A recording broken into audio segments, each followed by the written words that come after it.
All right. Good afternoon. Welcome to this month's Research Matters. I'm Erica Salzik, the Department Administrator for UT Southwestern's Human Research Protection Program, and I will be one of your moderators for today's session. Before we jump into the presentations, let's go over some general housekeeping items. So first, if you have any questions for presenters, please type them in the Q&A. One of our moderators will respond to you during the session, or we will address it at the end of the presentation. This session is recorded and will be available immediately after the conclusion of the live session by clicking on the Microsoft Teams live event link. We will send the slides and handouts out via the listserv, and we will also post the slides and any handouts on HRPP's Research Matters website, which can be found under the Training and Resources page. We do provide a certificate of attendance for those who have logged in using a valid email address. If you do not receive one via email but should have, please send an email to hrpp@utsouthwestern.edu to request a certificate. And then finally, we do want to hear from you. We are interested to know what topics you would like us to cover during these sessions and also how helpful today's session was. We're also interested to know how our office is doing, so please take a few minutes to complete the survey and provide your feedback. For your convenience, I've provided this QR code that will allow you to scan and complete the survey from your phone, so it's be just quick and easy, just like that. And I'll also drop in a link for the survey in the Q&A in just a moment. And this is our agenda today. Our office does not have any updates, so we're going to jump right into our presentation from the Regulatory Support Office, and they're going to cover some more frequently asked questions and provide updates on ct.gov.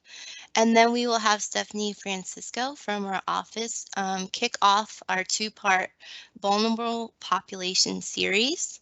And Stephanie is going to be focusing today on children and prisoners. So, and then of course we'll end with our Q&A session. So with that, I'm going to turn it over to Rasija. Go ahead.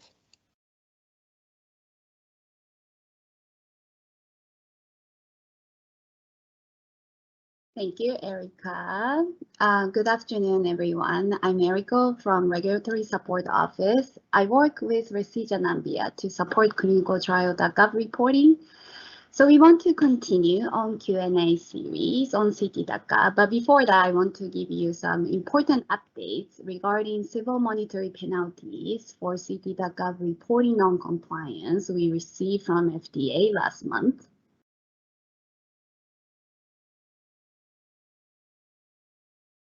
So many of you are already aware that there are financial penalties for ct.gov non-compliance. So non-compliance includes late registration, late results reporting, not reporting results at all, or not addressing the stipulation within the specific time frame. So this fine schedule was initially introduced by FDA Amendment Act in 2007. And at that time, penalty was $10,000 per day, but this penalty has increased to $12,462 per day per trial over the course of years with inflation. And in 2020, this penalty finally began to be enforced after 10 plus years of grace period. And in 2020, FDA released the guidance documents, so basically describing the process of collecting fines from investigator, which I summarize here on the right for your reference. So since last year, investigators start receiving notice of non-compliance letter from FDA, as this stat article features about.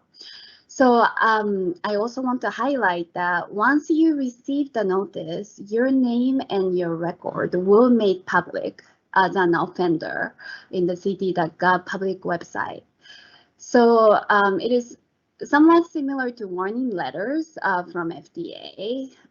So once you receive the notice of non-compliance, you are given 30 days to take necessary action to address violation, and failure to comply with this requirement will result in civil money penalties. And then again, so this is pretty drastic fines, pretty good reason why we want to stay in compliance. And please note that institution will not back you up on this.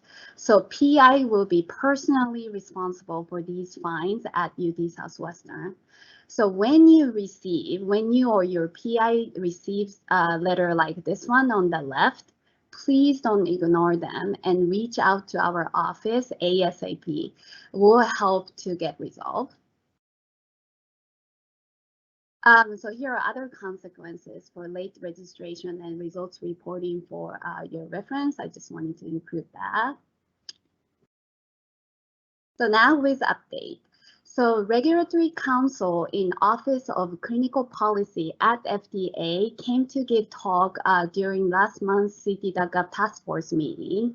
So he gave insight of how FDA identify potential CT.gov non-compliance.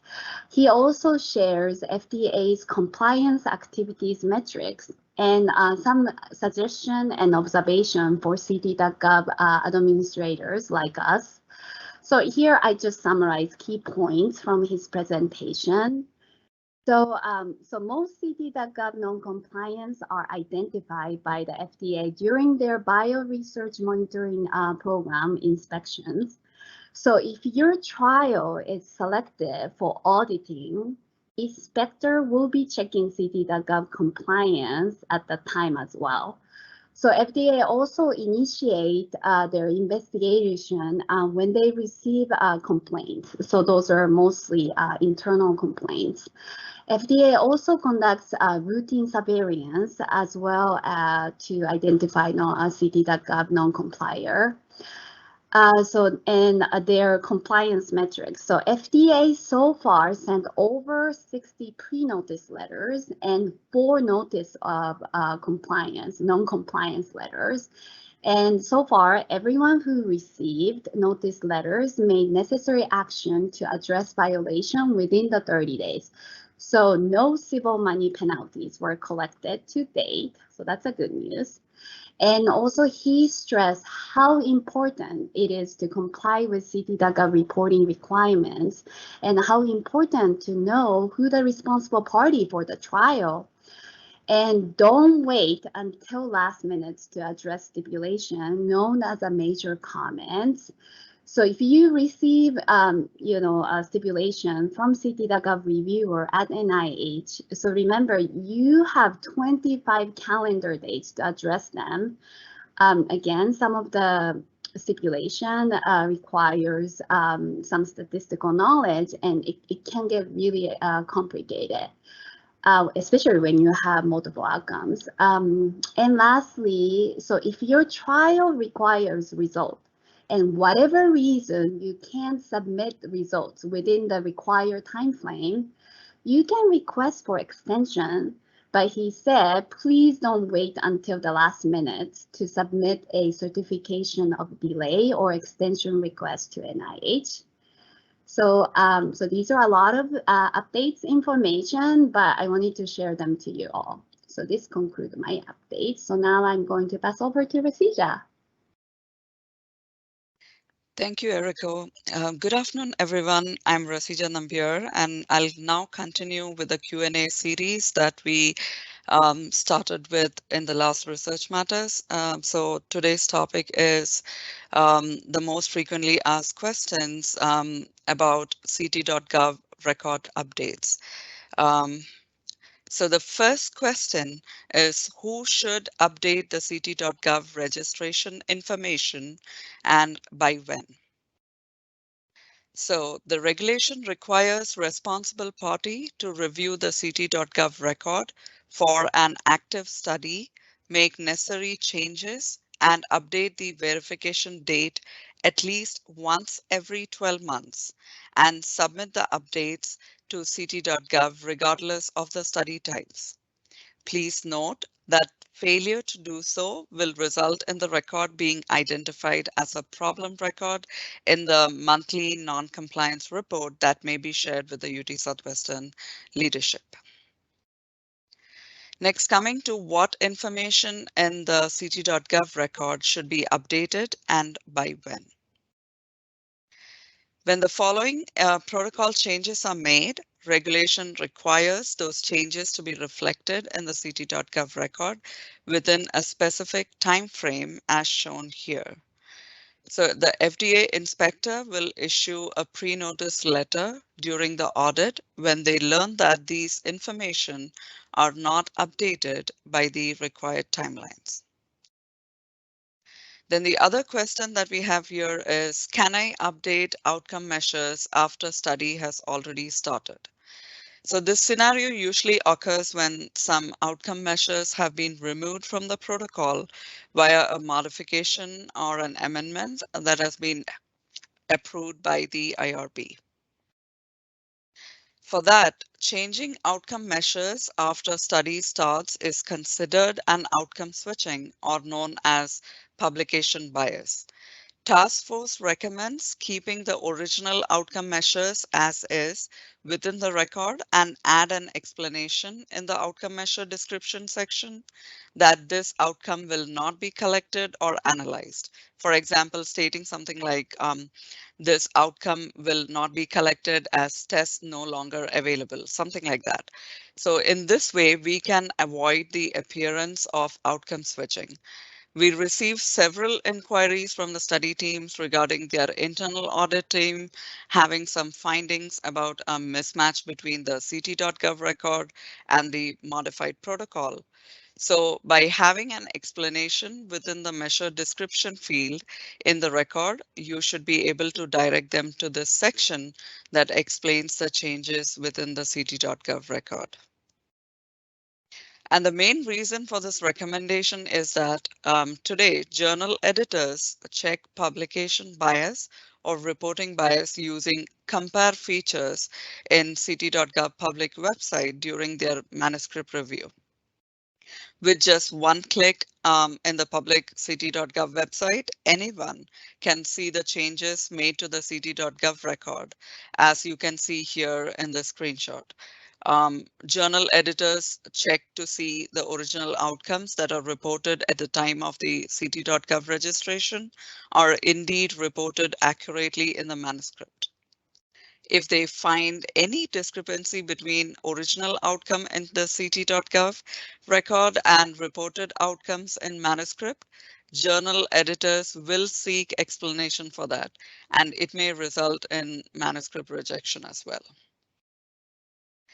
This is the last question for today's discussion, but one of the most frequently asked ones by the study teams, that I registered a study in ct.gov, but can I delete it now? So the answer is no. Once a study earns the NCT number, it cannot be deleted unless there is a duplicate record. And this concludes my talk. Thank you all for listening. I'll now pass it again to Eriko to go over the metrics. Eriko, go. Sorry. Thanks, Rosita. So now with ct.gov metrics. So this metric is for FDA regulated clinical trial. So in April, we were able to keep 100% compliance.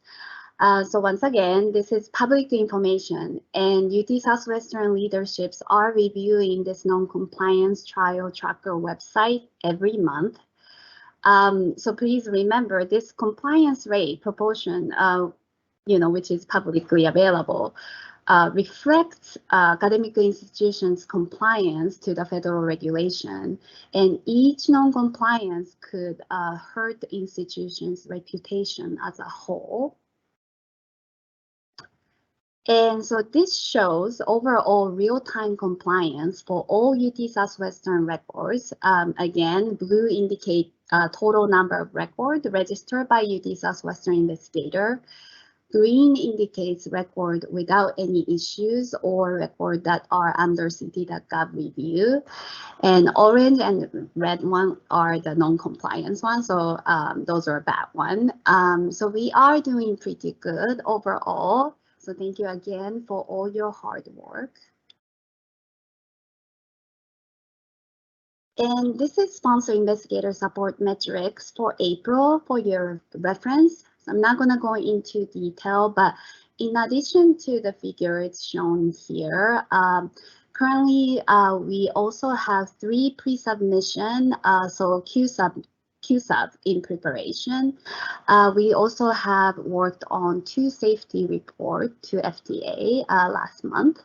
So once again, Regulatory Support Office provides ct.gov support and provide IND, IDE, and expanded access application support, so which also include the Q submission preparation and safety report submission to the FDA for UT Southwestern sponsor investigator.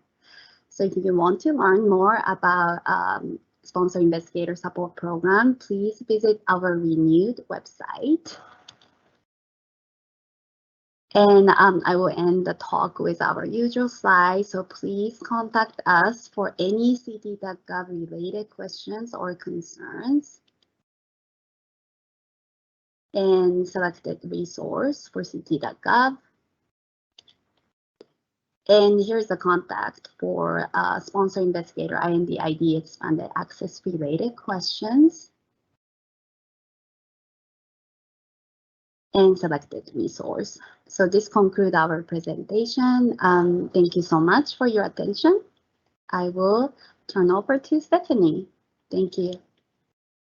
Thank you, Erica. I appreciate that. Here, let me get my screen going for you guys. All right, so today we're going to talk about vulnerable population, children and prisoners. And this is kind of briefly what we're going to go over today. We're going to talk about the history of research with these populations, the applicable federal and state regulations that apply to these populations, and then what you would need to submit at UT Southwestern or Children's or Parkland or any of our affiliated institutions when you want to work with these populations. So going into the history of subparts C and D. Subpart C is for prisoners and subpart D is for children. So I'm just going to kind of highlight a couple of the more controversial studies that created the need to have research regulations with these populations.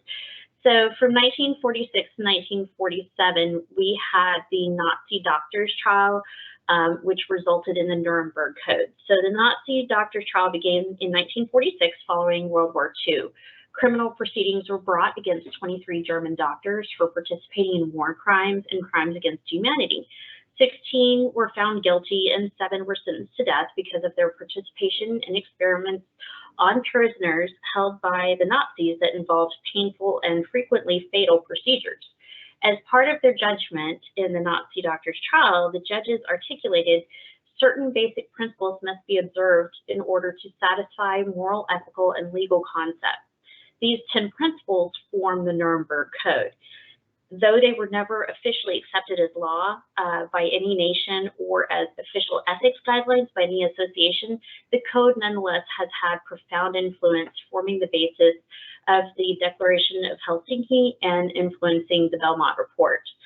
Key provisions of the code include the voluntary consent of human subjects is absolutely essential.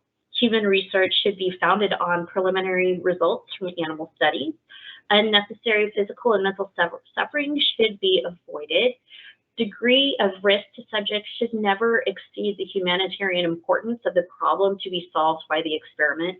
Only sufficiently qualified persons should be allowed to conduct research, and the researcher must stop the experiment if it becomes apparent that injury, disability, or death is a likely result of continuation.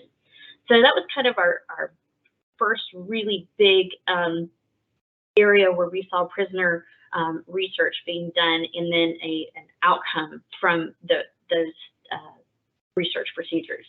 Next, we have the Willowbrook experiment. This is an experiment that was being done on children from 1956 to 1972. So this was researchers at the Willowbrook State School in New York, which was an institution for mentally disabled children, deliberately infected children with a mild form of hepatitis during a series of studies of the progression, prevention, and treatment of viral hepatitis that extended from 1956 to 1972. The results eventually contributed to the development of a successful hepatitis vaccine. However, the ethics of the study have been challenged. Questions have been raised about the quality and content of parental consent, including evidence that studies were completely and inaccurately described.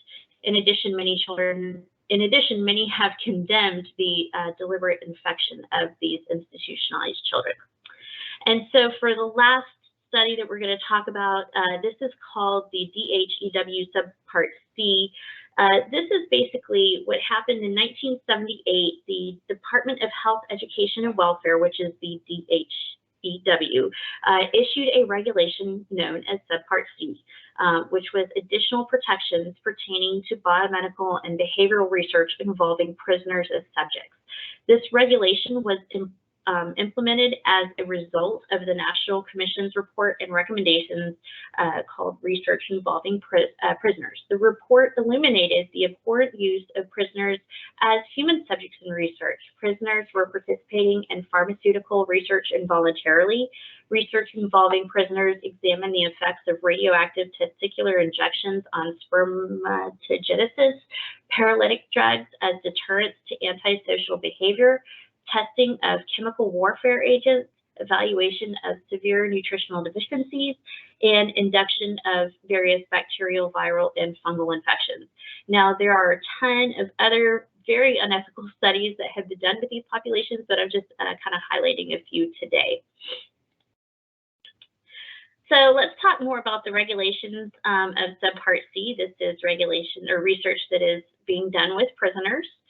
So we're going to define a prisoner as the regulations see them in their definition as any individual involuntarily confined or detained in a penal institution. The term is intended to encompass individuals sentenced to such an institution under a criminal or civil statute, individuals detained in other facility by virtue of statutes or commitment procedures which provide alternatives to criminal prosecution or incarceration as a penal institution, and individuals detained pending arraignment, trial, or sentencing. So prisoner isn't always someone who's just in a jail. It could also be someone who is under house arrest or someone who is in a halfway house, any person who may be in a juvenile facility. It's just anywhere where you are not voluntarily there. So the regulations for subpart C, well, I don't know why my slides are going backwards. So here we go, sorry about that.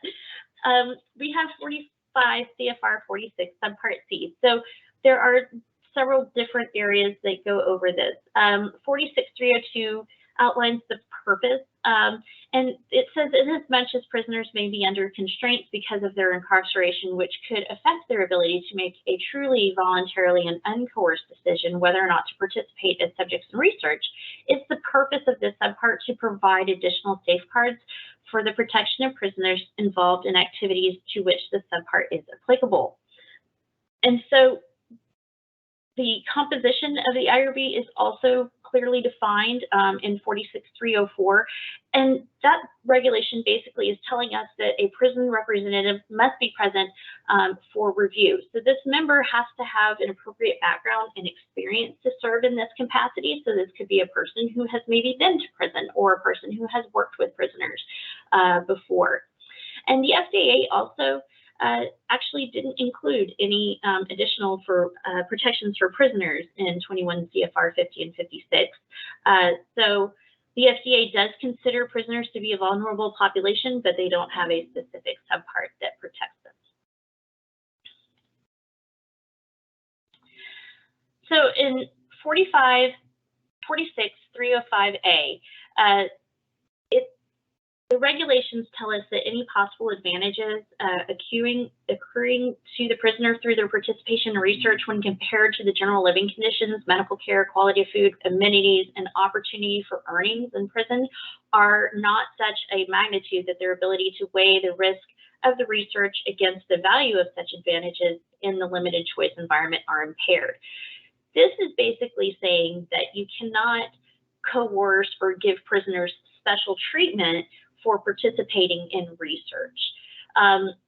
Section 3 states that risks involved in the research are commensurate with the risks that would be accepted by non-prisoner volunteers, so the risk level has to be the same. Section 4 says procedures for selection of subjects within the prison are fair to all prisoner and immune from arbitrary intervention by prison authorities or prisoners. So this is basically saying that when you do your subject selection, you cannot have preferential treatment towards some prisoners rather than others because you know that maybe they're easier to work with. Section 5 says that consent language has to be understandable to the subject population. 6 says parole boards cannot take into account a prisoner's participation in the research, making decisions regarding parole, and each prisoner is informed of this. So in their consent document, you have to tell the prisoner that their participation in the research will not help them get a parole hearing or change their sentencing in any way. And then number 7 says if there's any follow-up examinations that are needed after the end of the participation, then adequate provisions are going to be available.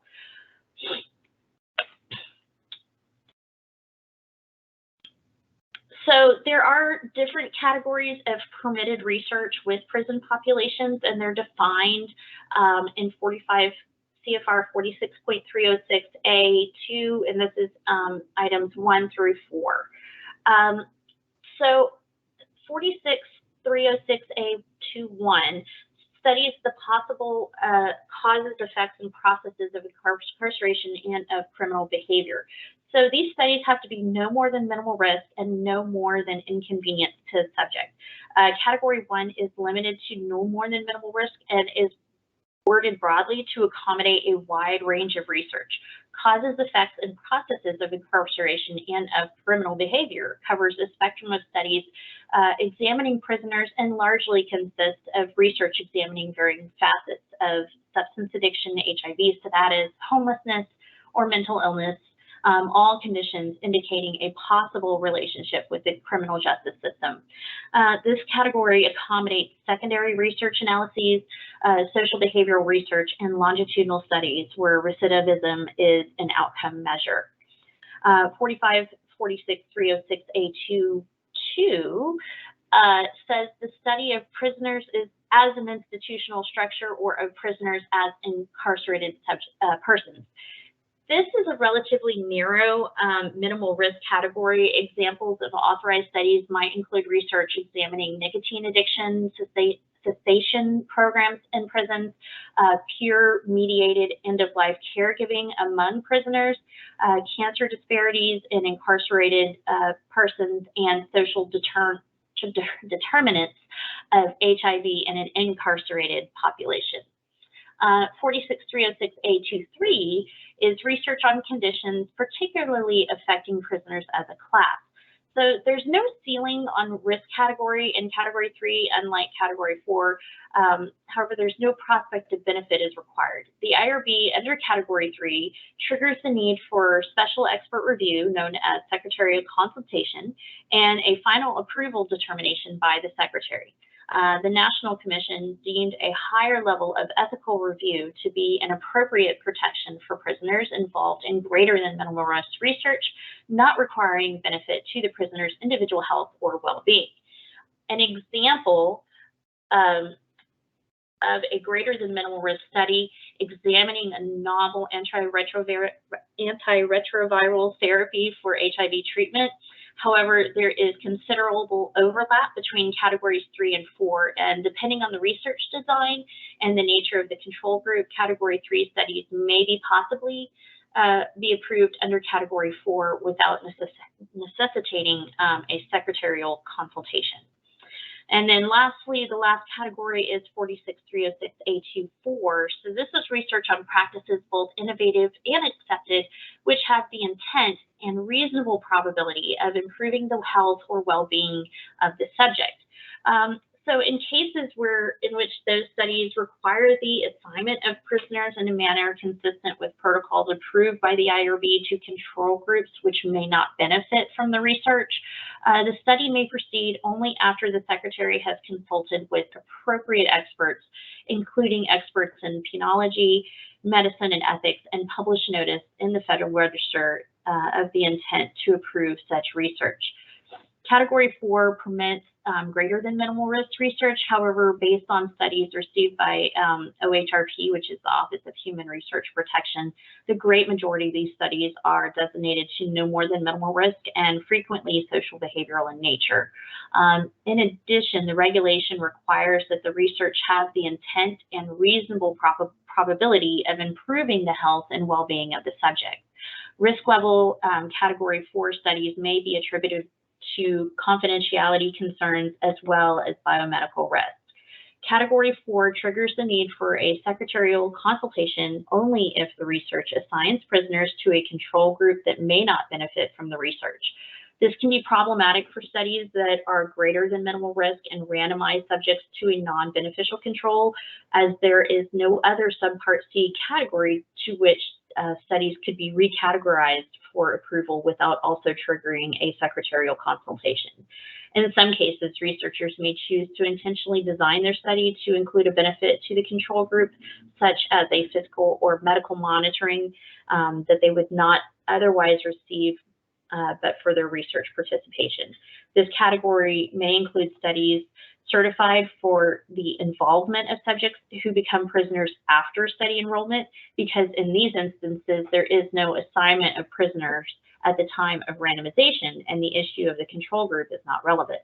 Examples of Category 4 studies include a comparative effectiveness study of 7 subjects randomized to a 24-week course of buprenorphine versus extended release naltrexone for opioid treatment, a study exploring the feasibility of peer-driven intervention to improve HIV prevention among prisoners who inject drugs and who will have access to HIV and tuberculosis testing with referral to services available in the prison, or a study examining the efficacy of an animal-assisted intervention to help empathy skills, psychological stress symptoms, and recidivism rates in at-risk teens. So let's talk about the regulations of Subpart D. This is research with children. So again, we're going to define what child is. So children are persons who have not attained the legal age for consent to treatments or procedures involved in the research under the applicable law of jurisdiction in which the research will be conducted. So it's important to note that the legal age of children varies from state to state. So in the state of Texas, a child is a child until they turn 18 years old. This is what we call the age of majority or legal age. Also, we need to define assent. So assent is only used with persons who are under the age of 18. So assent is a child's affirmative agreement to participate in research. Mere failure to object should not, absent affirmative agreement, be construed as assent. So just because a child can't verbally say yes or no, that does not mean that they have assented or not assented to a study. So there are different risk levels in Subpart D. We have, excuse me, 46404 as defined by the Department of Health and Human Services, or 50.51 as defined by FDA. These are minimal risk studies. These studies have to be no greater than minimal risk to children and have adequate provisions to obtain assent of children, and permission of their parents or guardians are required. 46405 and 50.52 is a greater than minimal risk study with prospect of direct benefit to the subject. So Risks have to be justified by the anticipated benefit to the subject. Anticipated benefit to risk ratio is at least favorable as to those of other alternatives, and adequate provisions to obtain assent of children and permission of their parents or guardians are required. Category 405 requires one parent signature. 46406 and 50.53 is greater than minimal risk studies with no direct benefit. This is where a risk is a minor increase above minimal. The procedures are comparable to those in subjects' actual or expected medical, dental, physiological, social, or educational situations. Adequate provisions to obtain assent of children and permission of their parents or guardians is required, and 2 parent signatures are required for this level of risk in these studies. Now, it should be noted that permission of both parents is required unless one parent is deceased, unknown, incompetent, not reasonably available, or does not have legal responsibility for the child. And the IRB will take that into consideration and may waive the second parent signature if those situations are available. 46407 and 50.54, this is research that is not otherwise approvable. So research not otherwise approvable presents an opportunity to understand, prevent, or alleviate a serious problem affecting the health or welfare of children. So the secretary or commissioner must consult and provide period for public review and comment, and find that the research satisfies the condition of one of the risk categories, or the research presents a reasonable opportunity to further the understanding, prevention, or alleviation of a serious problem affecting the health or welfare of children. Research has to be conducted with sound ethical principles, and adequate provisions to obtain assent of children and permission of their parents or guardians is required. Let's talk about assent and parental permission. This is defined under 45 CFR 46408. Adequate provisions must be made to obtain assent of children who are capable of providing assent. So this is kind of a vague statement, and it will vary from institution to institution. So here at UT Southwestern, we say that the age of assent for children is going to be 10 years of age, I believe. Somebody correct me if I'm wrong. But at my previous institution, we would allow kids to assent as young as 6. So it just really does vary. It's based upon the IRB's, their own personal policies or institutional policies.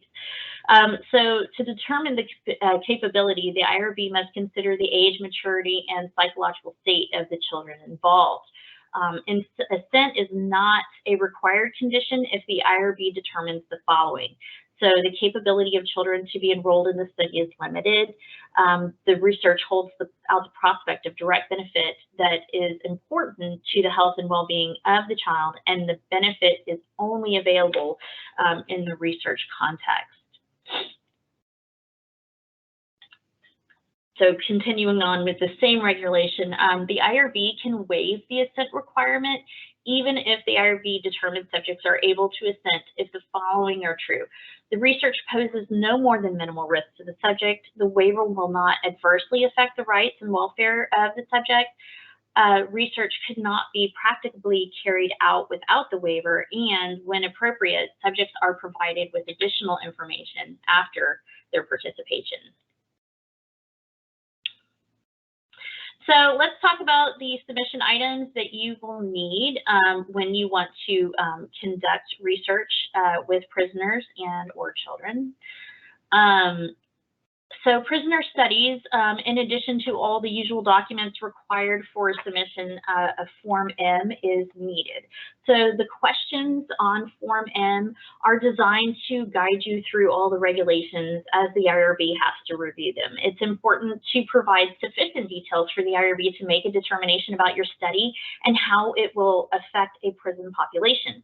Once the IRB receives your completed SMART form and all applicable documents, the study will be reviewed, usually under an expedited or full board review process. There's one time under an exempt review process where prisoners can be involved, and it's only in a case where maybe you're doing a chart review study and you don't know that the chart you're reviewing belongs to a prisoner. So it can happen, but basically the focus of your study cannot be prisoners and have it go exempt. So usually under expedited or full board review process.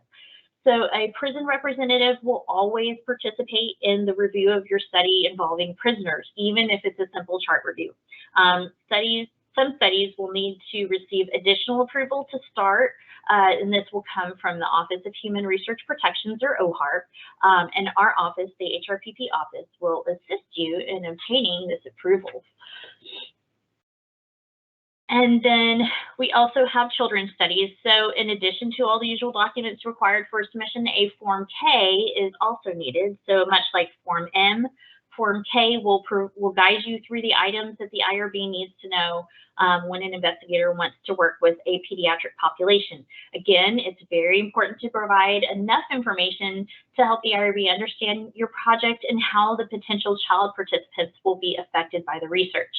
Once the IRB receives the completed SMART form and all applicable documents, the study may be reviewed under exempt, expedited, or full board review, depending on the risk level of the plan procedures. When a study involves more than minimal risk to a pediatric population, a representative who works with pediatric populations must be present at the convened IRB meeting to ensure that the child population is appropriately protected. And that brings me to the conclusion of this presentation. If you guys have any questions, please put them in the Q&A. Also, we would love to hear your feedback.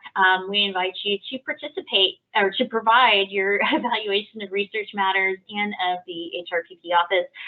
You can scan that QR code that you have there. It will take you to it looks like a REDCap survey, or you can use the link that has been provided in our Q&A. And with that, I'll turn it back to Erica. Well, thank you so much, Stephanie. That was a really great presentation. And at this time, I don't see any questions, so I would like to give the audience just a few moments to get those typed up. And